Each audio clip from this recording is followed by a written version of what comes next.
இது ஷெப் ஸ்டைலும் இல்ல, ரெஸ்டாரண்ட் ஸ்டைலும் இல்ல. இது நம்ம பேச்சுலர் ஸ்டைல் சிக்கன் பிரியாணி. மினிமலான இன்கிரீடியன்ஸ் வச்சு பேச்சுலர் ஸ்டைல் சிக்கன் பிரியாணி குக்கர்ல செய்யலாம் வாங்க. ஃபர்ஸ்ட் பிரியாணி மசாலா ப்ரிப்பேர் பண்ணிக்கலாம். இதுக்கு ஸ்கிரீன்ல தெரியிற ஸ்பைசஸ் எல்லாம் நல்லா ட்ரை ரோஸ்ட் பண்ணி பவுடர் பண்ணி எடுத்துக்கோங்க. நெக்ஸ்ட் 20 to 25 சின்ன வெங்காயம் செப்பரேட்டா பேஸ்ட் மாதிரி அரைச்சு எடுத்துக்கோங்க.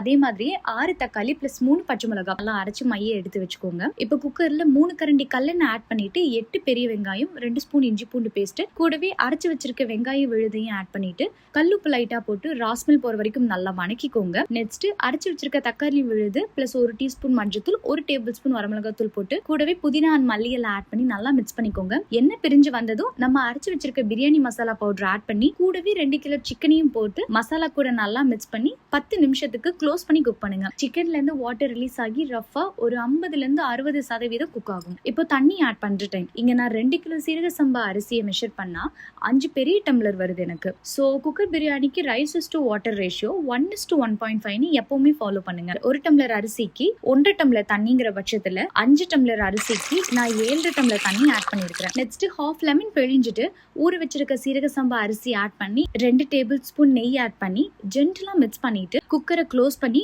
ஒரு விசில் மட்டும் மீடியம் ஃப்ளேம்ல விட்டு 10 நிமிஷம் சிம்ல குக் பண்ணதுக்கு அப்புறம் ரெஸ்ட் கொடுத்து ஓபன் பண்ணீங்கன்னா சூப்பரா உதிரியான bachelor style chicken biryani ready. Try பண்ணி பாருங்க. ட்ரஸ்ட் மீ, ரொம்ப நல்லா இருக்கும்.